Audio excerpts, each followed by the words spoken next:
السلام عليكم ورحمة الله وبركاته. فيديو جديد هنتكلم فيه النهارده عن الحدث المنتظر، ماتش الاهلي والزمالك في نهائي كاس مصر. ده شغلنا الشاغل كل جماهير الاهلاويه دلوقتي.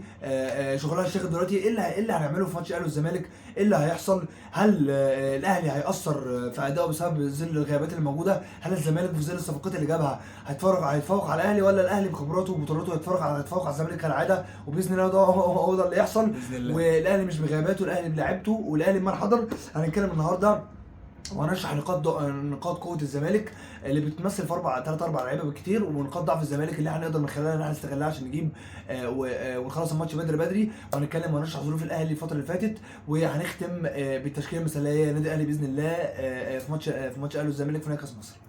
الفيديو مهم جدا، فيا ريت عشان تشوف فيديو كامل هتلاقي اللينك، هتلاقيه فوق في البوست او تحت في الكومنتات، وابعت لينك الفيديو لكل اصحابك عشان يوصلهم كل جديد. يلا بينا نبدا الفيديو الجميل بتاعنا، يلا بينا. نبدا اول جزء معانا في الفيديو، وهي الظروف اللي بيمر بيها النادي الاهلي قبل مباراه الزمالك. كلنا شفنا وعرفنا ان في 4 لعيبه مصابين دول خارج مباراه القمه نهائيا، وفي لاعب خامس ده لسه مشكوك فيه حالته. مين الاربع لعيبه؟ هو اليو ديانج للاسف اللي تم استئصال جزء من غضروف الركبه عنده امبارح، والعمليه تمت بنجاح الحمد لله. محمد الشناوي اللي جاله خلع في الكتف اثناء فترته مع المنتخب. وسام ابو علي اللي بجد حزننا عليه جدا امبارح، لحد امبارح بالظبط اللاعب كان كويس جدا، لولا حس باصابه في العضله الخلفيه. وعلى فكره في مشكله في مدرب الاحمال هنتكلم عليها في فيديو لوحده، لان الشكل فيه مشكله في احمال زياده قوي على اللعيبه. ياسر ابراهيم اللي عنده اصابه برده في العضله الخلفيه. يبقى كده 4 لعيبه خارج من مباراه القمه نهائيا. في لاعب خامس مشكوك في حالته وهو رضا سليم عنده ثقل في العضله الخلفيه، حس بتقل امبارح في العضله الخلفيه، بس سافر مع الفريق وسافر في السعوديه مع الفريق. كل حاجه خلفيه العضله الخلفيه في مشكله في الاحمال الزياده. المهم الاصابات دي هل هيتم تعويضها ولا لا؟ بالنسبه لديانج والشناوي وياسر ابراهيم الحمد لله في لعيبه عادي يقدروا يسدوا بدلهم مع محمد الشناوي. عندنا مصطفى شوبير ان شاء الله يأدي، ربنا يحميه يا رب. مأدي كويس اول الفتره اللي فاتت. اليو ديانج عندنا مروان عطيه وكريم نيدفيد اللي برده اتشافى تماما وهو جاهز للمباراه. وعندنا امام عاشور وقفشه، وعندنا كوكا اللي بنسبه كبيره احنا بنرشحه ان هو يبدا اساسي. وعندنا عمرو السوليه برده. ياسر ابراهيم، في رامي ربيعه، وفي محمد عبد المنعم، ويقال ان خالد عبد الفتاح برضو تم جاهزيته للمباراه وممكن يلعب كقلب دفاع لو حصل اي ظرف. ومحمد هاني برضو بيلعب في المركز ده. اذا ياسر ابراهيم برضو وجوده غيابه قصدي مش مشكله قوي. بالنسبه لرضا سليم اصابته لو تم اصابته فعلا مش هيشارك في المباراه. هو ضربه كبيره قوي للنادي الاهلي، ضربه موجعه جدا للنادي الاهلي، لان رضا سليم جناح، ما عندناش اجنحه هتقدر تاثر لك في الماتش غير بيستا والشحات. وعندك طرق معانا يا رب. طاهر خارج المنافسه تماما من وجهه نظرنا. طاهر ممكن يلعب مهاجم فقط، انما جناح مش هيقدر يعمل حاجه قدام الزمالك. يبقى ما كانش عندنا حلول غير رضا سليم لو تم اصابته مش هيلعب المباراه. احنا هنتاثر جدا لان ما عندكش على الدكه غير طاهر، وما عندكش غير 2 اساسيين هو بيرسي تاو والشحات مع طبعا كريم فؤاد. لكن رضا سليم وجوده مهم جدا لموديست، لان موديست بنسبه كبيره هيبدا المباراه عشان هو اللي جاهز عن كهربا، فهيبدا بنسبه كبيره. فكنا محتاجين رضا سليم، عرضياته وطريقه ومهارته المعتاده واختراقاته كانت هتساعد جدا النادي الاهلي وهتساعد موديست في المباراه. فدي بالنسبه للظروف اللي بيمر بيها النادي الاهلي. العنصر الثاني معانا ليه علاقه شويه بالعنصر الاولاني. اكيد الغيابات اللي احنا لسه قايلينها دلوقتي دي اكيد ليها تاثير على الفرقه، تمام. هنربط بقى الغيابات دي بكم 3 4 لعيبه كده من تشكيله الزمالك، بحيث ان ممكن 3 4 لعيبه دول ياثروا في الغيابات او ياثروا في مراكز الغيابات اللي احنا لسه قايلينها. دلوقتي الزمالك ما بقاش بعد ما امام عاشور الحمد لله قدام الصابونه وجه الاهلي، ما بقاش في اللاعب او المحوري الاساسي الاخطر في الزمالك. كنا بنقول الاول امام عاشور وزيزو، الاثنين دول حتى اتفرجوا على الفيديوهات اللي قبل كده. اخر فيديو تقريبا عملناه الزمالك والاهلي كنا بنقول امام عاشور هو المحور الاساسي او اخطر لاعب في تشكيله الزمالك، هو وزيزو، تمام. امام عاشور هو اللي كان بيعمل القلق، هو اللي كان بيعمل الخطوره، هو اللي كان بيعمل قلبان في نص ملعب الاهلي دايما في الماتشات اللي في. دلوقتي امام عاشور مش موجود. مين اللعيبه اللي ممكن تعوض غياب امام عاشور او تعوض خطوره امام عاشور؟ اللعيبه اللي لازم نخلي بالنا منها بقى، عندك زيزو اخطر نبدا من الاخطر لاعب في تشكيله الزمالك حاليا هو زيزو. دلوقتي بعد ما امام عاشور مشي، زيزو هو بقى واخد الثقه الكامله في الجماهير. لما انت بقى تبقى معاك واحد تاني زي مثلا كريستيانو وبنزيما، لما كريستيانو مشي بنزيما ظهر، فزيزو هو دلوقتي هو اللي واخد الشو، هو اللي واخد الثقه الكامله من جماهير الزمالك. زيزو اول واحد، تاني واحد عبد الله السعيد، لان هو اللي هيبقى المحرك الاساسي لنادي الزمالك، ومحدش يقول عبد الله السعيد كبر، ومحدش يقول عبد الله السعيد ملوش فيها، ما لا والله العظيم قسما بالله عبد الله السعيد مش عايز اقول احسن يعني عبد الله السعيد احسن من صناع العاب الاهلي. عبد الله السعيد بقول لك قولا واحدا احسن من صناع العاب امام عاشور، بره الموضوع. انا بتكلم عبد الله السعيد وقفشه والناس اللي موجودين حاليا اللي هم يقدروا يصنعوا العاب للاهلي. عبد الله السعيد بلمسه واحده ممكن يوصلك للجول، وكلنا عارفينه، والا ما كانش حسام حسن استدعاه منتخب مصر. فاهم؟ اكيد كلنا عارفين حسام حسن بيفهم كوره. حسام حسن استدعاه ليه؟ اكيد في حاجه. عبد الله السعيد لسه عنده لسه يقدر يدي المنتخب. طيب زيزو وعبد الله السعيد، ناصر ماهر له احتمال كبير قوي ان هو يبقى بديل في الشوط الثاني، شيكابالا ان هو اكيد هيبقى بديل في الشوط الثاني، ممكن هيلعب برؤى ونبيل عماد دونجا في نص الملعب، قدامهم عبد الله السعيد كصانع العاب، على اليمين زيزو، على الشمال مصطفى شلبي. هيبدا مصطفى شلبي قدام، هيبدا بناصر منسي. فاذا كده ما عندكش غير ناصر ماهر وشيكابالا وسيف فاروق جعفر، هم اللي يبقوا على البدلاء. في لعبه ثانيه، بس دول الكتيبه او دول السكواد الاخطر في الزمالك من وجهه نظرنا. عبد الله السعيد هيبدا، هو اللي هيبقى المحور، لازم نقفل له نص الملعب، لازم اللي هيبقى في نص الملعب عندنا لازم يقفل له الحته دي كويس قوي، لان عبد الله السعيد ما تسيبلوش مساحه فاضيه، لانه لو سبت له مساحه فاضيه هتلاقيه بيودي لك واحد واثنين قدام الجون، وهنعمل مشكله لنفسنا. تمام؟ لازم الاجنحه بتاعتنا ترجع تدافع، لان زيزو بيحب المساحات، زيزو بيحب ان هو ياخد واحد على واحد كتير، لازم الجناح بتاعتنا ترجع تدافع. بس دي اخطر حاجه بالنسبه للزمالك، زيزو وعبد الله السعيد الاثنين دول اخطر ثنائي هيبقى في الزمالك. نخلي بالنا برده من شيكابالا والقطمه اللي هو بيعملها، القطمه المشهوره اللي هو بيعملها لو نزل في الشوط الاولاني، بس هو اكيد هيبقى بديل. ناصر منسي مهاجم بيقطع على كل كوره رخم، فلازم نخلي بالنا منه. بس دي يعتبر الثلاث اربع لعيبه اللي في تشكيله الزمالك اللي احنا لازم نقلق منهم. ثالث عنصر معانا نتكلم عليه هو محمد شريف. واحد يقول لي ايه علاقه محمد شريف بالماتش يا ابني؟ ده خلاص اعاره. عايز اقول لك ان احنا داخلين الماتش ومن غير محمد شريف، دي حاجه تقلقنا، لان محمد شريف كان مقدم اداء اسطوري في مباراه القمه.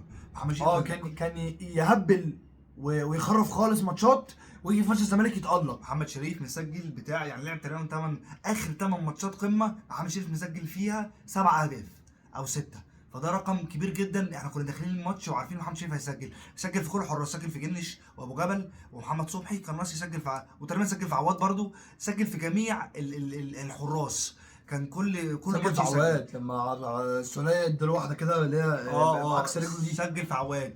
يبقى هو محمد شريف سجل من جميع الوضعيات، سجل بتسديده، سجل براسه، سجل بفولو، سجل بكل حاجه. محمد شريف عمل كل حاجه قدام الزمالك، فاحنا داخلين المباراه من غير محمد شريف، احنا داخلين بموديست. طبعا دي حاجه تقلقنا، نتمنى ان موديست يكون على قد الثقه وعلى قد الامال اللي احنا معلقين عليه، لان مفيش غيره هو اللي هيبدا 100% الماتش. كهربا بقى له 4 ماتشات او 3 ماتشات ما بيبداش، ما لعبش، فموديست هو الاجهز لقياده هجوم الاهلي. ان شاء الله باذن الله نقدر نسجل، وغياب محمد شريف مؤثر فينا، بس باذن الله نقدر نسجل بموديست والامكانيات اللي معانا.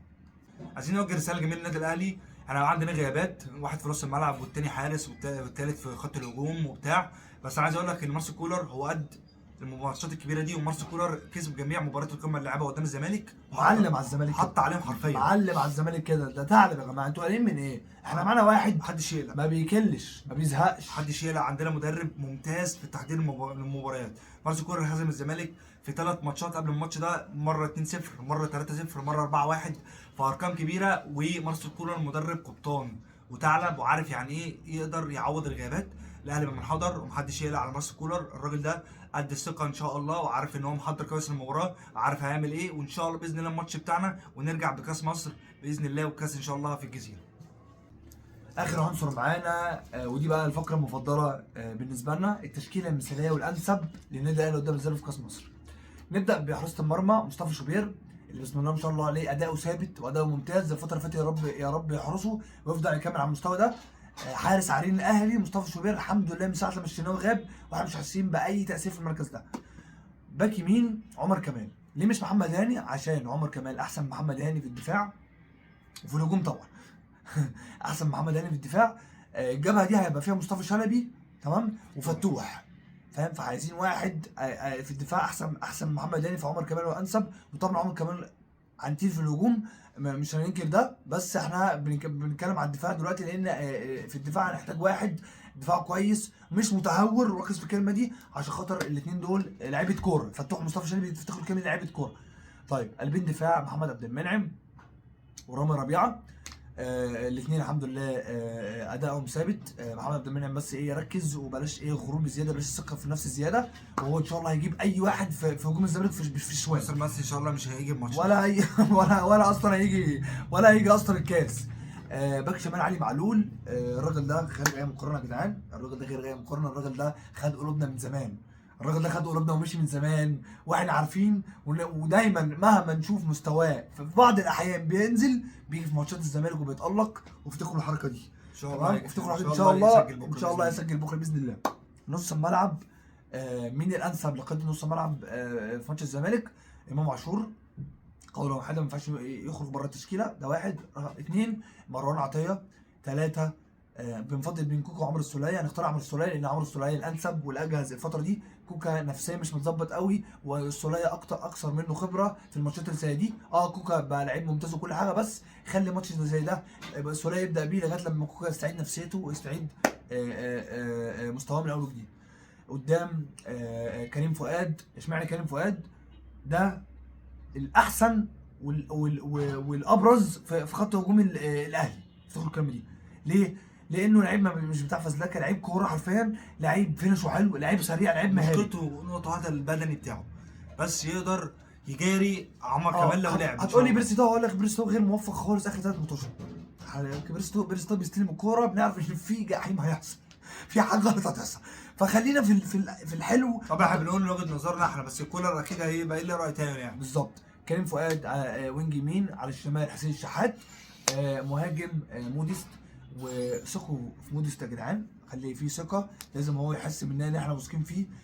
موديست محتاج تمويل، موديست مش وحش، بس موديست محتاج تمويل. كان نفسنا وسام ابو علي يبدا ماتش زي ده، لان هو الانسب والاجهز في خط هجوم الاهلي، بس مش مهم الاهلي ما حضر. ان شاء الله موديست ربنا يوفقه ويسجل ان شاء الله. في نقطه برضه عايزين نقولها برضه، نربط ما بين كريم فؤاد وموديست، عشان لو هتلاعب موديست يبقى لازم تلعب كريم فؤاد. ليه؟ لان ده اللاعب اللي بيقدر يعمل لك العرضيه زي الشحات بالظبط، يعرف يعمل لك عرضيه كويسه، يعرف يعمل لك قطريه حلوه، يعرف يربط لك مع مهاجم تقيل زي موديست، مهاجم محطه. مش هينفع بيرسي تاو، لان بيرسي تاو بيشتغل شغل فردي اكتر منه تمويل للمهاجم. في نهايه الفيديو يا رب يكون الفيديو كان خفيف عليكم، اتكلمنا عن كل حاجه عن المباراه، ايه نقاط القوه عن الزمالك الاربع لعيبه اللي ممكن نخاف منهم، وازاي نقدر نغلب الزمالك بالتشكيله المثاليه للنادي الاهلي. حابب اقول حاجه، احنا احسن من الزمالك في نقطه معينه، اللعيبه ما شاء الله بتاعتنا بالناس اللي جم بموديست، بالناس اللي جم جداد، حتى حتى ابو علي مصاب، ابو علي لو كان ما كانش بيتصاب، لعيبتنا منسجمه اكتر بشكل اكبر بكتير من الزمالك. دي حقيقه، منسجمين بشكل اكبر بكتير من الزمالك الاربع لعيبه الجداد لسه جايين مفيش انسجام، مفيش اللي هو ايه، مش واخدين على بعض لسه برضه طريقه لعب المدرب معروفه ومعتاده، هو بيلعب على الاطراف، بيلعب دي لعبه الاهلي، مهتم جدا بالباكات بتوعه. ضرب الزمالك مهتم جدا بالباكات، وشفنا عمر جابر المره اللي فاتت، الماتش اللي فات في كوتريه حصلت، عمر جابر دخل كمهاجم وسجل. فهو كل طريقه لعب المدرب واضحه وصريحه، المدرب مش غامض، بيعتمد على الاطراف. عرفنا الان زي ما قلنا، زي ما مؤمن قال، لازم نرجع الونجات بتوعنا يدافعوا. ماتشات الزمالك لازم كده، لازم الونجات كلها ترجع تدافع. ولو طاهر هينزل، ده بعد الشر يعني، هينزل عشان خاطر الحته دي. طاهر حلو ممتاز جدا في الحته دي، ان هو طاهر باك دفاعي او وينج دفاعي بيعرف يقفل. فاحنا محتاجين الوينجات بتوعنا ينجحوا يقفلوا مع نص الملعب بتاعنا، سواء كان امام على اليمين او كوكا على الشمال، او عمرو السوليه او مروان عطيه اللي بيقفل، اللي بيغطي ما بين وراء قلبين الدفاع. هو ده اللي محتاجينه، نغطي كلنا على الاطراف بالباكات ونص الملعب والوينجات. ففي نهايه الفيديو عايزين نقول باذن الله ان شاء الله الكاس بتاعنا باذن الله اهلاوي ان شاء الله، باذن الله الكاس اهلاوي باذن الله بامر الله. والفيديو يا رب يكون خفيف عليكم. استنوا مننا لايف ان شاء الله بعد الماتش، ان شاء الله بعد ما ناخد الكاس بامر الله. وان شاء الله الكاس باذن الله في الجزيره، والنادي الاهلي بامر الله هيفضل فوق الجميع ان شاء الله رقم 1 باذن الله. السلام عليكم.